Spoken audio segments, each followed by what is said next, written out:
노란봉투법이 국회에 통과되고 하루 만에 현대제철 하청노조는 본사 사장 직접 나와라 라고 소리쳤습니다. 24일 국회 본회의를 통과한 일명 노란봉투법 개정안. 정부와 노동계는 선진국 수준의 법이다 라고 주장하고 경영계는 해외에서 유례를 찾기 힘들다 라고 얘기하고 있습니다. 이 둘 중에 뭐가 맞는 이야기일까요? 미국이나 일본, 유럽 같은 선진국에서도 이런 노란봉투법이 있을까요? 뉴스를 꽉 잡는 곽정아 기자입니다. 오늘 월드꽉은 해외에도 노란봉투법이 있다는 주장이 진실인지 한번 알아보겠습니다.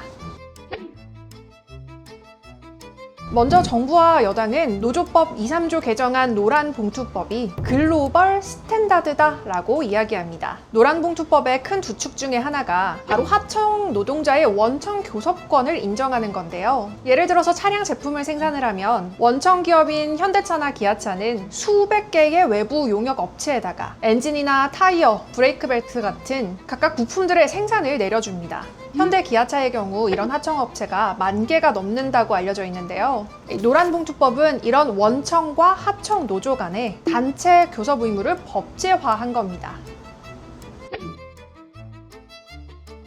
노동계에서 대표적으로 드는 예가 2015년 버락 오바마 행정부 시절의 브라우닝 패리스 판결입니다. 당시 폐기물 처리업체였던 브라우닝 패리스가 인력 파견업체인 리드포인트와 계약을 해서 노동자 일부를 파견받았는데요. 이 하청 노동자들이 원청업체인 브라우닝 패리스에 본사와 직접 만나서 단체 교섭을 요구할 권리가 있다고 판결한 겁니다. 미국 전국노동관계위원회는 이런 판례를 들어서 사용자의 범위를 넓힌 공동사용자 법리를 발표했습니다.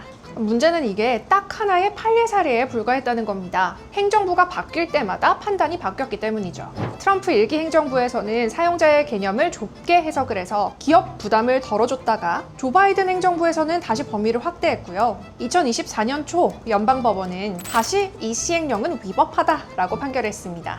또 하나의 사례는 1995년 일본 아사히 방송 사례입니다. 당시 아사히 방송과 사내 하청 업체 간에 분쟁이 일어났었는데 일본의 최고 재판소인 헌법재판소가 아사히 방송은 단체 교섭에 응해야 할 사용자라고 인정한 판례가 대표적인 원하청 교섭 인정 사례로 꼽히거든요. 하지만 2023년 고용노동부가 내놓은 설명자료에 따르면 일본은 법의 명문화에서 사용자의 원하청 교섭 의무를 정해놓지는 않았습니다. 일본에서도 미국과 마찬가지로 단 하나의 판례일 뿐이었다는 겁니다. 실제로 그 후에도 일본에서는 정반대로 원청의 지배력을 인정하지 않는 판례도 나왔습니다.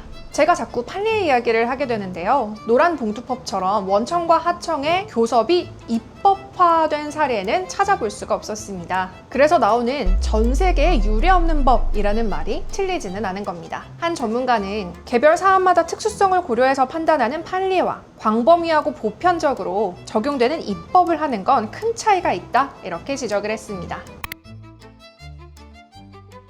이 노란봉투법에 또 다른 쟁점이 있는데요. 근로조건에 만약 영향을 미칠 경우에 사업 경영상의 판단까지 노조가 쟁의를 할 수 있다라고 하는 점입니다. 이 부분이 경영계에서는 큰 우려를 낳았습니다. 산업 현장은 극도의 혼란 상태에 빠질 것으로 우려됩니다. 원청기업은 협력업체와 거래를 단절하거나 해외로 사업체를 이전할 수도 있어서 걱정입니다. 실제 미국에서는 정당한 노동쟁의라는 단어를 국내 현행법보다는 더 넓게 인정합니다. 다만 반대로 기업의 방어권을 강화하기 위한 수단도 갖춰져 있습니다. 독일과 미국, 프랑스는 노동쟁의를 하더라도 사업장을 점거하는 건 아예 하지 못하도록 되어 있습니다. 그리고 이 기간 동안에 다른 근로자를 쓰는 대체 근로도 가능합니다. 정당한 노동쟁의라는 전체 맥락에서 한 단면만 비교하는 건 적절하지 않다는 겁니다.